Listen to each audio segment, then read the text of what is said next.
आज का हमारा टॉपिक है drift velocity, mobility and conductivity of intrinsic semiconductor. यानी हमारे पास नैज अर्धचालक है, इंट्रिंसिक सेमीकंडक्टर है। उस केस में हम उसकी जो डिफरेंट प्रॉपर्टीज़ है, जिसमें कि हम ड्रिफ्ट वेलोसिटी को पढ़ेंगे, मोबिलिटी को पढ़ेंगे, कंडक्टिविटी को पढ़ेंगे और साथ में हम आगे जो है इम्प्योरिटी मिलाकर यानी कि एक्सट्रिंसिक सेमीकंडक्टर की ड्रिफ्ट करंट और डिफ्यूजन करंट को भी स्टडी करेंगे। तो सबसे पहले जैसा कि आप जानते हैं कि जो आपका सेमीकंडक्टर है, अगर वो इंट्रिंसिक है तो उसके अंदर क्या होगा कि इक्वल नंबर ऑफ जो है होल्स होंगे और इक्वल नंबर ऑफ इलेक्ट्रॉन्स होंगे। तो नंबर ऑफ इलेक्ट्रॉन्स जो है वो रहेंगे आपके कंडक्शन बैंड में और जो होल्स रहेंगे वो रहेंगे आपके वैलेंस बैंड में। तो जब आप रूम टेम्परेचर की बात करते हैं तो रूम टेम्परेचर पर नंबर ऑफ जो इलेक्ट्रॉन्स है वो कंडक्शन बैंड में वैलेंस बैंड से कंडक्शन बैंड में जंप करते हैं रूम टेम्परेचर पर। तो जितने इलेक्ट्रॉन जंप करेंगे उतने ही नीचे होल्स क्रिएट हो जाएंगे वैलेंस बैंड में। तो ये जो है बेसिकली अगर मैं इलेक्ट्रिक फील्ड नहीं लगाऊं तो इलेक्ट्रॉन और जो होल है वो क्या करेंगे, वो रैंडमली मूव करेंगे। फ्री इलेक्ट्रॉन्स और जो होल्स है वैलेंस बैंड में वो रैंडमली मूव करेंगे और रैंडमली मूव करते हुए वो एक दूसरे से टक्कर भी करेंगे, लेकिन उनकी जो टोटल या यूँ कहे कि जो एवरेज करंट होगी वो होगी ज़ीरो। तो कोई करंट नहीं बनेगी क्योंकि किसी प्रकार का हमने बाहर से इलेक्ट्रिक फील्ड नहीं लगा रखा, तो इलेक्ट्रिक फील्ड हमने नहीं लगा रखा। लेकिन अगर मैं इलेक्ट्रिक फील्ड लगाता हूँ, if we apply the electric field, तो क्या होगा, इलेक्ट्रिक फील्ड लगाने से क्या होगा कि जो इलेक्ट्रॉन है और जो होल्स है वो क्या करेंगे, वो ऑपोजिट डायरेक्शन मूव करेंगे फील्ड के। यानी कि यहाँ से आप देख सकते हैं ये आपका पॉजिटिव प्लेट है और ये आपकी नेगेटिव प्लेट है। तो पॉजिटिव प्लेट की तरफ इलेक्ट्रॉन मूव करेंगे और नेगेटिव प्लेट की तरफ होल मूव करेंगे। तो इससे क्या होगा, इससे आपको करंट मिलेगी। अब वो जो करंट है बेसिकली वो हम आगे और डिटेल में पढ़ेंगे, ड्रिफ्ट करंट पढ़ेंगे, डिफ्यूजन करंट पढ़ेंगे। फिलहाल आपको इतना समझना है कि इससे आपको क्या मिलेगी, करंट जो है मिलेगी अगर आप इलेक्ट्रिक फील्ड लगाते हैं तो जैसा कि आपने ये समझा कि इलेक्ट्रिक फील्ड लगाया और जो आपका इलेक्ट्रॉन है वो मूव करना शुरू किया, नेगेटिव की तरफ आपका होल्स और पॉजिटिव प्लेट की तरफ आपका इलेक्ट्रॉन मूव करेगा। जब ये मूव करेंगे तो ये क्या करेंगे, ये एटम्स जो होंगे उस मटेरियल के एटम्स या उसके न्यूक्लियस या जो आपका जो लैटिस है जिसको फोनॉन भी कहते हैं, लैटिस वाइब्रेशन को फोनॉन कहते हैं, तो उनसे भी ये टक्कर करेगा क्योंकि रूम टेम्परेचर पर लैटिस के वाइब्रेशंस भी होते हैं, तो ये वहाँ भी टक्कर करेगा। तो इस टक्कर से होगा क्या, इसकी वेलोसिटी जो है वो तो जो है बढ़ेगी नहीं, भले आप फील्ड बढ़ा रहे हो, उससे होगा ये कि भाई टक्करों की संख्या बढ़ जाएगी, लेकिन ओवरऑल जो एक ट्रेंड रहेगा मूव करने का इलेक्ट्रॉन का वो वैसे ही रहेगा, लीनियर, है ना। मतलब ऑन एन एवरेज उसकी एक पर्टिकुलर डायरेक्शन होगी जिसको कि उस डायरेक्शन में वो मूव करेगा। तो जो आपकी ड्रिफ्ट वेलोसिटी है, ये कॉन्सेप्ट क्यों आया ड्रिफ्ट वेलोसिटी का, ड्रिफ्ट वेलोसिटी का कॉन्सेप्ट क्या है, इलेक्ट्रिक फील्ड लगाने पर, इलेक्ट्रिक फील्ड लगाया आपने तो इलेक्ट्रिक फील्ड लगाने से जो इलेक्ट्रॉन और होल्स या यूँ कहे कि जो फ्री चार्ज कैरियर है वो फील्ड की डायरेक्शन में मूव करते हैं, तो इसको जिस वेलोसिटी से मूव करेंगे उसको बोलेंगे ड्रिफ्ट वेलोसिटी। तो ड्रिफ्ट वेलोसिटी बेसिकली जो है इलेक्ट्रिक फील्ड लगाने पर ही आपको मिलेगी। तो यहाँ पर आपने फॉर्मूला देखा V D is proportional to E, तो आप यहाँ से प्रोपोर्शनलिटी का साइन हटाओगे तो एक कांस्टेंट मिलेगा म्यू, इस म्यू को हम कहेंगे मोबिलिटी। तो मोबिलिटी क्या है बेसिकली आप वो समझ लीजिए। मोबिलिटी देखो, एक भारी आदमी है और एक पतला आदमी है, अगर दोनों को भागने को कहा जाए तो ऑब्वियसली पतला आदमी तेज़ भागेगा क्योंकि उसकी मोबिलिटी अधिक है ना। तो इलेक्ट्रिक फील्ड लगाने से इलेक्ट्रॉन तेज़ गति करेगा या होल्स तेज़ गति करेगा, तो इलेक्ट्रॉन तेज़ गति करेगा। और उसका कारण ये है कि जो इफ़ेक्टिव मास है इलेक्ट्रॉन का वो होल के अपेक्षा कम है, या यूँ कहें कि होल का इफ़ेक्टिव मास मटेरियल के अंदर इलेक्ट्रॉन से ज़्यादा है। होल का जो है इफ़ेक्टिव मास ज़्यादा क्यों है, क्योंकि वो लैटिस से बंधा रहता है और इलेक्ट्रॉन्स फ्री हो जाते हैं, जबकि होल्स जो है वो लैटिस में बंधा रहता है। होल्स कोई पार्टिकल नहीं है, होल बेसिकली एक लैटिस के अंदर वैकेंसी है, इसलिए उसका इफ़ेक्टिव मास ज़्यादा है, इसलिए उसकी मोबिलिटी जो है कम है। अब देखो ये जो फॉर्मूला आपको दिख रहा है यहाँ से, mu equal to V D upon E, यहीं से आया।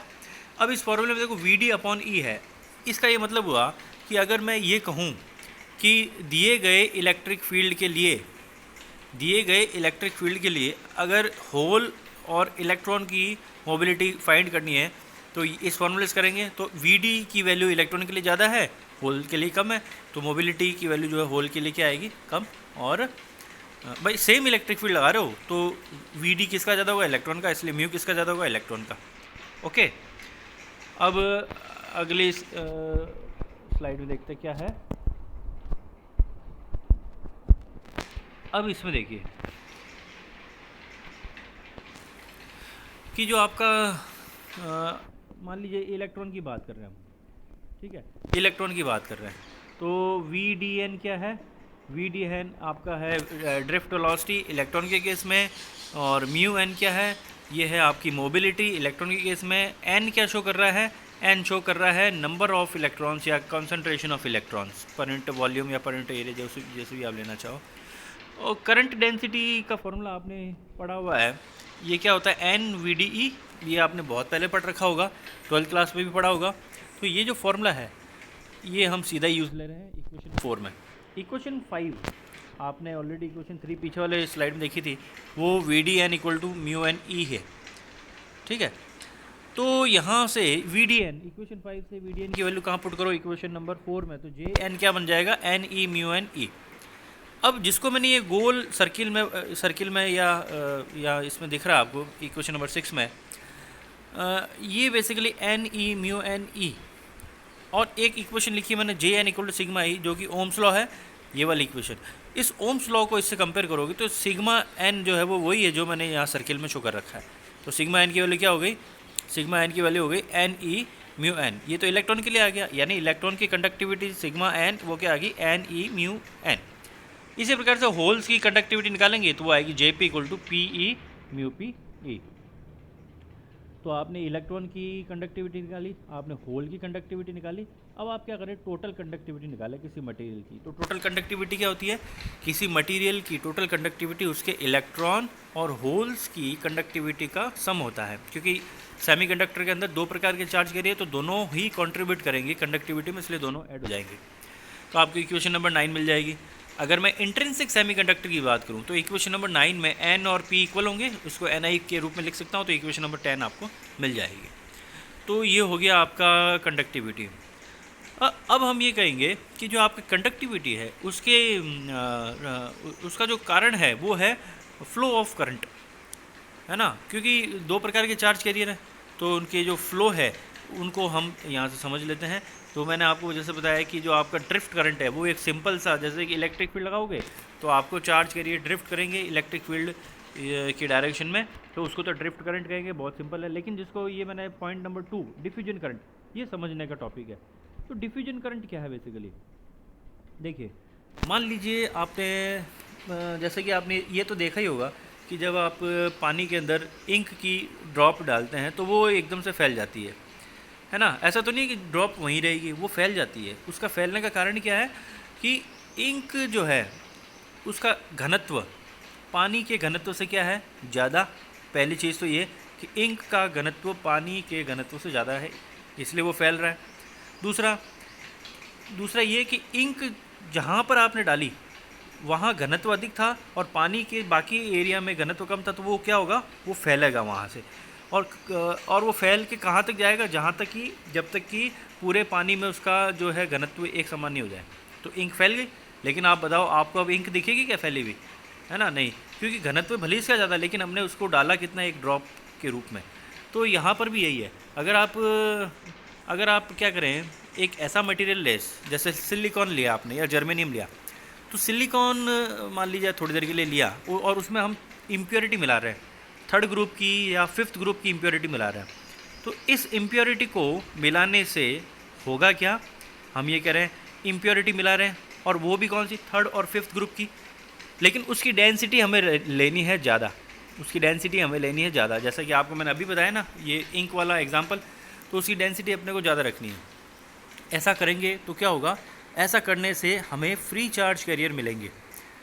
फ्री चार्ज कैरियर मिलेंगे, और क्योंकि फ्री चार्ज कैरियर एक्सेस में मिलेंगे तो कंडक्टिविटी भी आपको बढ़ती हुई मिलेगी, क्योंकि उस केस में जो करंट मिलेगा वो मिलेगा डिफ्यूजन करंट। अब ये डिफ्यूजन करंट क्या है वो मैं आपको अगले स्लाइड में दिखा देता हूँ। देखिए, ये जो आपका फिगर 5 दे रखा है, ये फिगर 5 क्या शो कर रहा है, ये एक पीस ऑफ सेमीकंडक्टर है। मान लीजिए सिलिकॉन का कोई पीस है, और इस सिलिकॉन के इस पीस के एक सिरे पर देखिए मैंने लिखा x इक्वल टू 0, है ना। x इक्वल टू, आपने एक मिनट में वहाँ से दिखाई देता हूँ।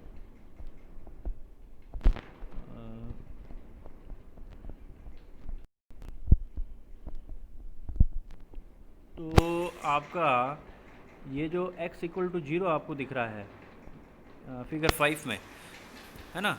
तो x इक्वल टू 0 से लेकर x तक तो कॉन्सेंट्रेशन आपको क्या मिल रही है, हाई कॉन्सेंट्रेशन मिल रही है इलेक्ट्रॉन की।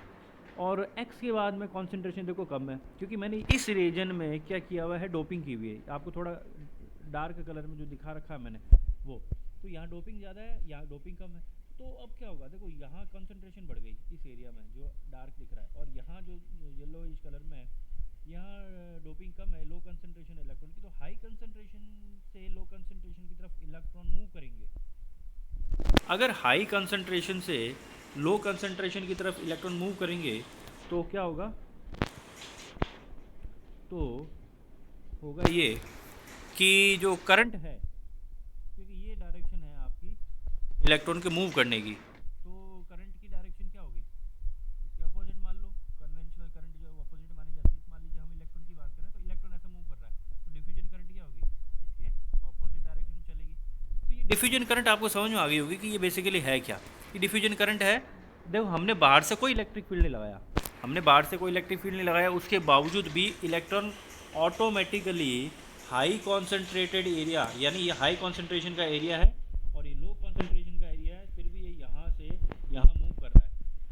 तो इसका कारण क्या था, इसका कारण वही है जो कि जैसे मान लीजिए आप किसी रॉड को गर्म करते हैं, तो रॉड को जिस हिस्से से आप गर्म करोगे वहाँ की हीट ऑटोमेटिकली उस रीजन में जाएगी जहाँ हीट कम है, क्योंकि हीट टेम्परेचर डिफरेंस है, तो टेम्परेचर का ग्रेडियंट वहाँ क्रिएट हो जाता है ना। तो टेम्परेचर ग्रेडियंट क्रिएट होता है, तो टेम्परेचर जो है आपका वहाँ से मूव करता है। इसी प्रकार जैसे कहीं हाई वोल्टेज है और कहीं पर लो वोल्टेज का एरिया है, तो चार्ज हमेशा हाई वोल्टेज से लो वोल्टेज की तरफ जाएगा, क्योंकि वहाँ पर भी क्या होता है, पोटेंशियल ग्रेडियंट क्रिएट होता है।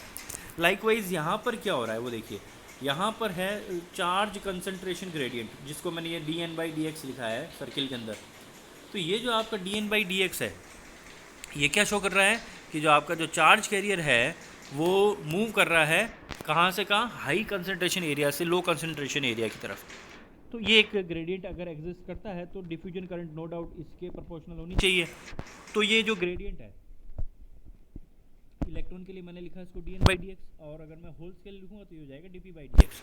आप इसका एक ग्राफ से समझ सकते हैं, ये जो ग्राफ मैंने यहाँ शो कर रखा है, x डायरेक्शन यानी डिस्टेंस हो गई, और y डायरेक्शन जो है आपकी वो क्या हो गई, कॉन्सेंट्रेशन हो गई। किसकी किसकी कॉन्सेंट्रेशन हो गई, ये हो गई होल्स की, इलेक्ट्रॉन की। मैं थोड़ी देर के लिए होल्स मान लेता हूँ, यहाँ x डायरेक्शन इसकी डिस्टेंस हो गई। तो इसका जो वेरिएशन है वो कैसा आएगा, वेरिएशन आपको दिख रहा है ऊपर से लीनियरली नहीं, कुछ कुछ एक्सपोनेंशियली घटता हुआ आ रहा है। तो इसका जो स्लोप निकालोगे तो वो आएगा dP/dx। तो स्लोप dP/dx को मैं यहाँ लिखूँ तो क्या आएगा, P0 - Px divide by x, same है भाई। dP का मतलब क्या हुआ, चेंज इन कॉन्सेंट्रेशन। तो P0 पर कितना था, यानी x इक्वल टू 0 पर कितना था और x पर कितना है, उनकी कॉन्सेंट्रेशन का अंतर, डिवाइड बाई डिस्टेंस कितनी चली, x डिस्टेंस चली है। और बाद में नेगेटिव साइन और लगाया। इस नेगेटिव साइन का क्या मतलब है, नेगेटिव साइन का मतलब हुआ कि जैसे आप x इक्वल टू 0 से x की तरफ चलेंगे तो जो कॉन्सेंट्रेशन है वो कम हो रही है, इसलिए नेगेटिव साइन यहाँ पर आपको मिलेगा। तो आपका जो है कॉन्सेंट्रेशन ग्रेडियंट आ गया। अब कॉन्सेंट्रेशन ग्रेडियंट के प्रोपोर्शनल होता है डिफ्यूजन करंट या डिफ्यूजन करंट डेंसिटी। तो diffusion current density Jp is proportional D P by D x. तो जितना ज़्यादा कॉन्सेंट्रेशन ग्रेडियंट होगा उतना ही तेज डिफ्यूजन करंट मिलेगा, उतना ही अधिक आपको जो है Jp की वैल्यू मिलेगी। तो जब प्रोपोर्शनल का साइन हटाओगे और इसको इक्वेशन के फॉर्म में लिखोगे तो Jp इक्वल टू आएगा माइनस का Q D P into D P by D x, जहाँ पर Q है चार्ज ऑफ होल और Dp क्या है आपका डिफ्यूजन कांस्टेंट ऑफ होल्स, है ना, मीटर स्क्वायर पर सेंटीमीटर सेकंड। तो आप इक्वेशन नंबर 12 होल्स के लिए निकाल चुके। तो यूज इक्वेशन नंबर जो 11 है आपकी, equation number 11 dp by D x, इसको यहाँ पुट कर दो सिंपली, आपको इक्वेशन नंबर 13 मिल जाएगी। इक्वेशन नंबर 13 किसके लिए? होल्स के लिए हो गई current density, diffusion current density. इसी प्रकार से आप इलेक्ट्रॉन के लिए इक्वेशन नंबर 14 आपको मिल जाएगी, यह है इलेक्ट्रॉन के लिए डिफ्यूजन करंट डेंसिटी, है ना। तो टोटल करंट क्या होगी? किसी भी सेमीकंडक्टर मटेरियल में टोटल करंट हमेशा जो है वो डिफ्यूजन करंट और ड्रिफ्ट करंट का क्या रहता है, सम मिलता है, या यूँ कहें कि दोनों के करंट का कंट्रीब्यूशन है। No doubt majority charge carrier आपका ड्रिफ्ट करंट के कारण ही मिलता है आपको, डिफ्यूजन करंट जो है वो माइनॉरिटी के फॉर्म में आपको मिलेगा, लेकिन टोटल करंट आपका ये रहेगा। तो दोनों को हमने जोड़ दिया सिंपली, तो Jp क्या मिलेगा?